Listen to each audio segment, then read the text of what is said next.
प्रधानमंत्री 0 बट्टा सन्नाटा है पाकिस्तान में। जैसे ही अमेरिका इंटरवीन किया और कहा कि हम परमाणु जो संयंत्र है उसको उड़ा देंगे, तैसे ही जो है ईरान की जो सेना है वो सरेंडर कर गई। लंच गया था कि सट गया था इसको? अरे भैया, लंच कहाँ बैठने का तरीका था। खामेनी को कहा गया कि without any condition you surrender, लेकिन उन्होंने अपने मुझ पर ताव लगाकर मैं जो है सरेंडर करने वाला नहीं, मैं लड़ाई लड़ूं, तो वो क्रिएट करता है, सामने छोड़ता है कि तुझे अल्लाह की कसम, तुझे इस्लाम की कसम कि तुम्हें जो है लड़ाई लड़नी होगी, तुम्हें 72 हुड के पास पहुंचना होगा। नमस्कार दोस्तों, ईरान और इजराइल के बीच जो जंग है वो दिन पर दिन बहुत ही कठिन स्तर पर जाती हुई दिख रही है।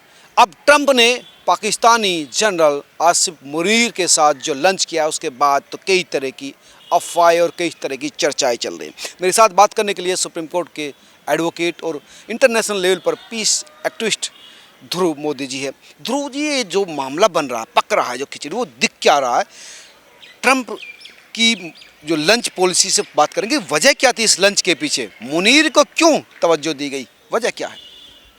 देखिए, 900 किलोमीटर से ज़्यादा जो है आपको ईरान और पाकिस्तान का जो है बॉर्डर लाइन क्रॉस करता है, तो आप समझ सकते हैं कि अभी जो स्ट्रेटेजिक जो डिसीजन लिया गया अमेरिका के द्वारा, बिकॉज अमेरिका ने ईरान को पर्सनली मैसेज भेजा, अपने डिप्लोमेट्स के द्वारा भी कहलवाया कि अगर आप चाहते हो कि आपके साथ कोई दुर्दशा नहीं हो तो आप इमीडिएटली खामेनी को कहा गया कि without any condition you surrender, बिना शर्त आप सरेंडर करो और उसके बाद जो है इस्लामिक इश्यूज को ख़त्म करो।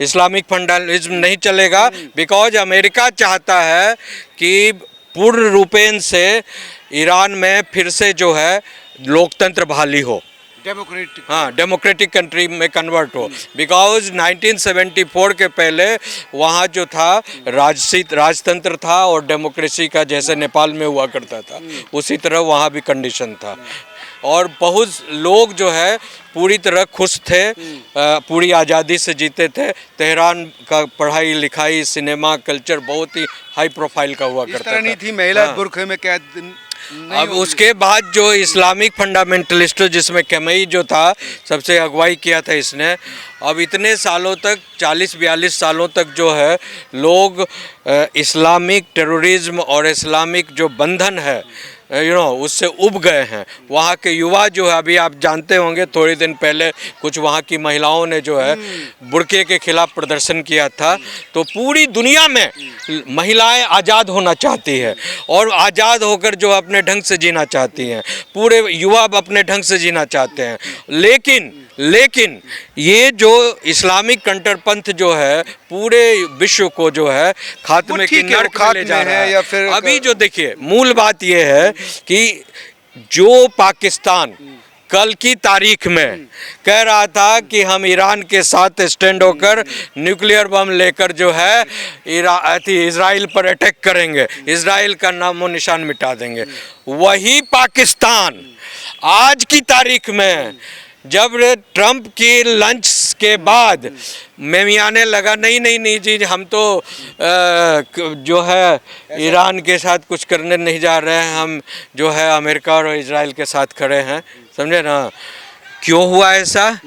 बिकॉज इजराइल और अमेरिका ने सीधा उसको समझा दिया कि तेरे पास भी न्यूक्लियर बम है और ईरान के पास भी न्यूक्लियर बम है और हमें तुम्हारे 800 किलोमीटर 900 किलोमीटर का जो रेंज है बॉर्डर लाइन का, उसकी धरती, उसकी एयर बेस, उसकी वाटर सी बेस, सबों को हम इस्तेमाल करेंगे। और यहाँ क्लियर कर दिया ट्रंप से? क्लियर है, इट्स क्लियर। वहाँ तो टॉक हो गया ना। लंच गया था कि सट गया था इसको? अरे भैया, लंच कहाँ बैठने का तरीका था। अच्छा। बेटा, तेरे को जो डायरेक्शन दे रहे हैं वही कर, नहीं तो IMF से तेरे को जो 900 बिलियन डॉलर्स का भी जो हेल्प मिला है, अभी 150 मिला, पहले 900 मिलियन डॉलर, उसको भी वापस करवा लेंगे।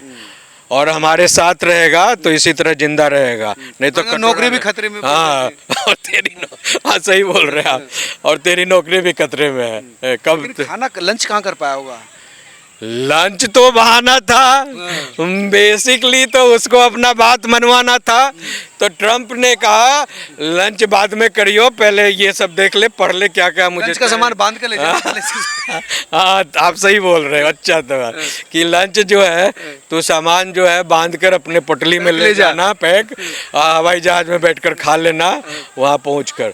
अब यही मूल बात ये है कि अमेरिका ने जो है प्रेशर स्ट्रेटेजी के तहत पाकिस्तान को मना लिया है।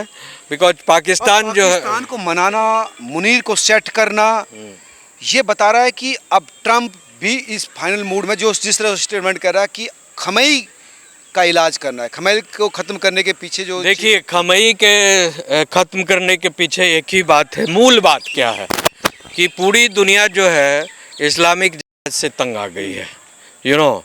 तो अमेरिका और पूरी यूरोपियन यूनियन जो है ना, नॉर्दर्न अलायंस भी है उसमें आ गया साथ में, उसका एक ही मतलब है कि पूरी दुनिया में डेमोक्रेसी को कायम करो। दूसरी बात है, पाकिस्तान का साथ इसलिए ले रहे हैं कि वहाँ के परमाणु हथियार अगर खत्म करे जाएंगे, परमाणु हथियार मैं प्रोग्राम मैं बता रहा हूँ जो इसका मूल जो बात, एक और बात है कि परमाणु हथियार जो फदोर एक जगह है जहाँ जो वहाँ की जो बहुत बड़ी जंगल है, पर्वतीय जंगल क्षेत्र है, जिसके 300 फीट नीचे पूरा जो है वो सिस्टम बना हुआ है परमाणु संयंत्र का, ये ईरान में समाधान होता है एटॉमिक। यस पूरा न्यूक्लियर सेटअप बना हुआ है। तो वहाँ जो है इजराइल के पास वो मिसाइल नहीं है। इजराइल केवल आकाश में और धरती पर मार कर रहा है, लेकिन 300 फीट अंदर जाकर मार कर उसके परमाणु संयंत्र को ख़त्म कर सके वो इजराइल के बाद नहीं है, केवल अमेरिका के पास है। तो अमेरिका ने कहा कि हम वहाँ जाकर अटैक करेंगे और वहाँ जितनी भी संयंत्र की चीज़ें जो है वैल्यूएबल चीज़ें उसको उठाकर और पाकिस्तान में प्लांट करेंगे, ठीक है। और पाकिस्तान के जो न्यूक्लियर बम की चाबी जो अमेरिका के पास है, समझे। अच्छा हाँ ये तो आपको एक ही तीर से वो दो निशाने सेट कर रहा है। बिल्कुल सेट कर रहा है। ईरान के परमाणु कार्यक्रम को ध्वस्त करना, हाँ, और पाकिस्तान के परमाणु हथियार को कब्जे में लेना। बिल्कुल सही। पर यही बात पाकिस्तान में, पाकिस्तानियों के पेट में दर्द हो रहा है कि जनरल कर क्या रहा है। बिकॉज देखिए पाकिस्तान डरा हुआ है। बिल्कुल डरना चाहिए पाकिस्तान को, बिकॉज पाकिस्तान इसके बाद नेक्स्ट पाकिस्तान टारगेट है। ईरान को ख़त्म करने के बाद अच्छा। पाकिस्तान टारगेट है। पाकिस्तान भी उसी राह पर चलना होगा, फंडामेंटलिस्ट को ख़त्म करना होगा, इस्लामिक राज्य को स्टेट को ख़त्म करना होगा। या तो डेमोक्रेसी कायम करो पाकिस्तान में और ईरान में, या नहीं तो दोनों ख़त्म हो जाओ। ये समझ रहे, बड़ी बात कह रहा हूँ मैं। दोनों देश में अमेरिका का टारगेट यही है कि democracy, establish the democracy in Iran and, और जितने भी फंडामेंटलिस्ट ये जो इस्लामिक जो 57 का 56 पाकिस्तान अपने आप को इस्लामिक डेमोक्रेसी, इस्लामिक शासन है, लेकिन बताता तो कहता अपने आप को डेमोक्रेसी वाला ही स्टेट ना। कौन सा डेमोक्रेसी की बात कर रहे हैं आप? इस पाकिस्तान में कब डेमोक्रेसी? वहाँ तो शुरू से मिलिट्री चलाती है सरकार। आज भी प्रधानमंत्री से बात ही नहीं कर रहा ट्रम्प, जनरल को बुला रहा है। तो वो आप समझो ना स्टेटस, प्रधानमंत्री 0 बट्टा सन्नाटा है पाकिस्तान में, और ट्रम्प बुला रहा है मिलिट्री, मुनीर को बुला रहा है, आसिफ मुनीर को, कि आओ मेरे साथ बात करो।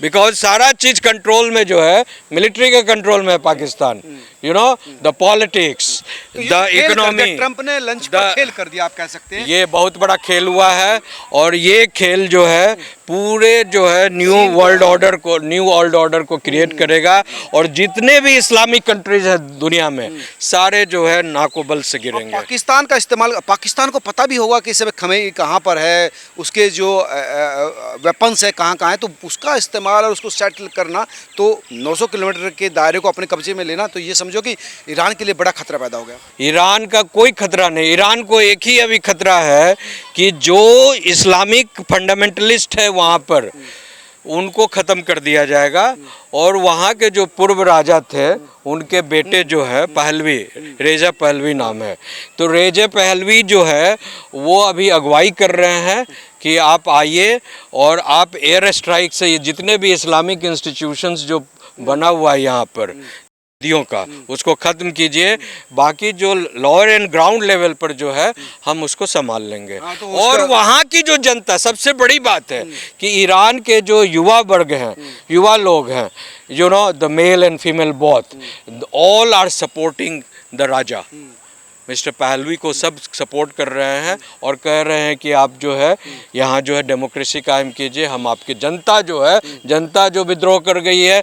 और भी इससे भी अब बड़ी बात बता रहा हूँ कि ईरान की जो इस्लामिक फंडामेंटलिस्ट सेना जो थी, जिसको ये चाह रहा था इस्तेमाल करना, वो जैसे ही अमेरिका इंटरवीन किया और कहा कि हम परमाणु जो संयंत्र है उसको उड़ा देंगे, तैसे ही जो है ईरान की जो सेना है वो सरेंडर कर गई है। सरेंडर कर गई? सरेंडर, वो कह रही है बगावत हो गया है इंटरनल, बिकॉज 5 के जनरल जो है ईरान के एक के बाद सब मार दिए गए, सिर्फ खत्म होगी सारे। और जो खमेई जो है वो भाग कर जो है चूहे के बिल में घुसा हुआ है, यू नो, कहीं सरेंडर कर दिया, अंडरग्राउंड सरेंडर हो गया है।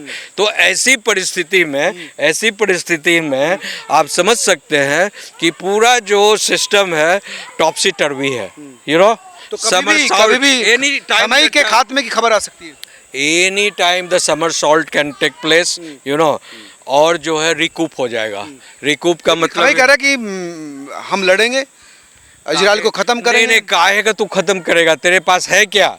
तू, इन्होंने एक और काम किया खमई ने बिकॉज जैसे देखे पाकिस्तान और जितने भी इस्लामिक कंट्री, खासकर ईरान की बात कर रहा हूँ, कि इनके पास जब देख लेता है कि मेरी सेना काम नहीं कर रही है, युद्ध मतलब लड़ने के लिए तैयार नहीं है, तो वो जो एक इमोशनल टूल है अल्लाह का, इस्लाम का, हाँ, वो खुश, तो वो क्रिएट करता है, सामने छोड़ता है कि तुझे अल्लाह की कसम, तुझे इस्लाम की कसम कि तुम्हें जो है लड़ाई लड़नी होगी, तुम्हें 72 हुड के पास पहुंचना होगा, समझे, तुम्हें कुर्बानी देनी होगी इस्लाम के लिए। लेकिन हुआ क्या, ये जो टूल जो था, जैसे पाकिस्तान भी इस्तेमाल करता है हमेशा, ईरान ने भी क्या किया कि इस्लामिक सेना बनाने की, अल्लाह सेना बनाने की कोशिश की, हुरों के चक्कर में उनको शहीद करवाने के हाँ, लेकिन वो उनका ये नहीं चला। अब समझ रहे हैं बातें कि वहाँ हुर है कि अब ईरान के सैनिक भी समझ गए हैं कि ये हुर का जो तमगा और हुर का जो तमाशा है सब लापता, चुसा के हाँ, ये सब फालतू है, ऐसा कुछ होता नहीं है। अब जो सवाल है कि खमई बिल्कुल जो है अकेला पड़ गए हैं, एक बिल में समा गए हैं। अब वो बिल से उनसे निकाल कर जो है ख़त्म किया जाएगा उनको, और उनको बिकॉज अमेरिका ने उनको सरेंडर करने का पूरा बशर्त जो है छूट दिया, लेकिन उन्होंने अपने मुझ पर ताव लगा कर मैं जो है सरेंडर करने वाला नहीं, मैं लड़ाई लड़ूंगा। तो किसके, तू तो बुढ़ा हो गया 85 साल का, तू क्या लड़ेगा? हाँ, तेरे सैनिक लड़ेंगे ना, सैनिक तेरे जो है बगावत कर गए हैं, तेरे सारे बड़े बड़े कमांडर्स मारे गए हैं, हाँ, और जनता जो वहाँ है वो पहले से बगावत कर रही है, वो कर रही है, पहले कह रही है कि हमें जो है इस्लामिक फंडामेंटलिस्ट का शासन नहीं चाहिए, हमें जो है डेमोक्रेसी चाहिए ईरान में। और राजा जो पूर्व थे वो आगे आ गए हैं कि हम कमांड संभालने के लिए तैयार हैं। और क्या, हमारे का भाई भतीजा भी सपोर्ट कर रहा है। यस, और क्या जो सबसे बड़ी बात है कि मिस्टर रेजे पहलवी जो हैं वो कह रहे हैं कि मुझे ना तो राष्ट्रपति बनना है, ना हमें जो है प्रधानमंत्री बनना है, इलेक्शन होगा, जनता जिसको चुनेगी वो प्रधानमंत्री राष्ट्रपति बनेगा देश का। मैं नेतृत्व कर यहाँ की पूरी सिस्टम, इस्लामिक सिस्टम को ख़त्म कर डेमोक्रेटिक सिस्टम में लाऊंगा, उनका एक ही कहना। अच्छी बात है, नेपाल में भी वही चल रहा अभी, समझे ना। अब पूरी दुनिया में जो है इस्लाम के खिलाफ जब फंडामेंटलिस्ट 72 हुरों वाला कॉन्सेप्ट ख़त्म होने जा रहा है धीरे धीरे, ईरान का शहीद होना नहीं चाहता 72 हुरों के चक्कर में, नहीं होगा। अब 72, देखिए लोग समझ गए हैं कि ये सब जो है छलावा है और देश और दुनिया और मानवता को ज़बरदस्ती एक जबरन खेमे में रखकर अल्लाह के नाम पर, हुड़ के नाम पर, दिस और डैट के नाम पर पूरी मिजाज जो है और कोई किसी तरह का फ्रीडम नहीं है, सारा चीज़ को ख़त्म कर दिया रहा है, समरसॉल्ट किया जा रहा है। हालत ख़राब है कुल मिलाकर से। कुल मिलाकर हालत ख़राब है। और जो सबसे महत्वपूर्ण बात है कि जो आपको ये जो वहाँ से जो न्यूक्लियर बेस को हटाकर ये पाकिस्तान में लाया जा रहा है और पाकिस्तान में लाने के बाद जो है पाकिस्तान को भी जो है अब डेमोक्रेटिक वे में जाना होगा। इस्लाम का बुखार पाकिस्तान का भी ख़त्म होने वाला है। तब और सारे उसके न्यूक्लियर वेपन भी खतरे में है। न्यूक्लियर वेपन तो ऑलरेडी अमेरिका कह चुका है कि तेरे को न्यूक्लियर बम रखने के लिए मैंने दिया है और तू जो चलाने का पावर तेरे को नहीं दिया हूँ। ये बड़ी बात है कि तू मेरा चपरासी है, जैसा तेरे को ऑर्डर करूँगा तो वैसा करेगा। तो पाकिस्तान की वही औकात है, एक चपरासी वाली औकात है, इसलिए उसको खाने पर बुलाया गया मुनीर को और समझा दिया गया है और उनके एयर बेस, लैंड बेस और सी बेस सबको यूज कर कर ईरान को जो है खात्मा किया जाएगा और वहाँ डेमोक्रेटिक सिस्टम लाया जाएगा। और उससे भी जो बड़ी बात है कि मॉडर्न वहाँ की जो जनता साथ दे रही है, वहाँ की कल्चर जो है वहाँ की, आप देखिए ना पहले क्या होता था ईरान में। पहले 1974 में इस्लामिक क्रांति हुई थी, समझे, और 1979 में इस्टेब्लिश कर दिया उन्होंने और 40 साल, अब तक करीब 40 साल हो गए। 40 साल का कंपेयर देखिए कि इस्लामिक शासन में एक भी कोई इनोवेशन नहीं हुआ, ना कोई कल्चरल मतलब जो है आइडेंटिटी का वो समा। पहले क्या होता था कि बड़े पैमाने पर जो है इनोवेशन का काम जो है ईरान से होता था ना, वो सारी चीज़ें हो गई। सारा चीज़ जो है केवल कुरान और हदीस और कपड़ा पहनो, मूड से बाटा घटो, बुर्का पहनो, सारा चीज़, और मदरसा छाप एजुकेशन लो, सारा चीज़ ख़त्म हो गया, साइंटिफिक एजुकेशन ख़त्म हो गया। अब ये जो है ईरान चाहता है, ईरान के लोग चाहते हैं कि परिवर्तन हो और हम भी जो है जैसे पहले का दुनिया के साथ कदम से हाँ, तेहरान यूनिवर्सिटी की जो बड़े पैमाने पर जो है 71 का भी हमने स्टडी किया, बड़े पैमाने पर जो है तेहरान यूनिवर्सिटी की जो है पूरी दुनिया में प्रतिष्ठा फिर से बने। तमाम लोग वकील साहब ये सारा चीज़ बड़े पैमाने पर रिवाइव होगा। धन्यवाद वकील साहब। ये थे ध्रुव जी जिनका कहना था कि जो मुनीर के साथ लंच ट्रंप ने किया है वो एक गोटी शायद की है। ट्रंप इस्तेमाल कर रहे हैं पाकिस्तान के संसाधन को, उसकी ज़मीन को ईरान पर को इलाज करने के लिए, ईरान को काबू करने पर, इनके परमाणु हथियारों पर नकेल डालने के लिए, और फिर ईरान के बाद पाकिस्तान का भी नंबर है। आप तमाम दोस्त क्या सोचते हैं ज़रूर बताएं। नमस्कार।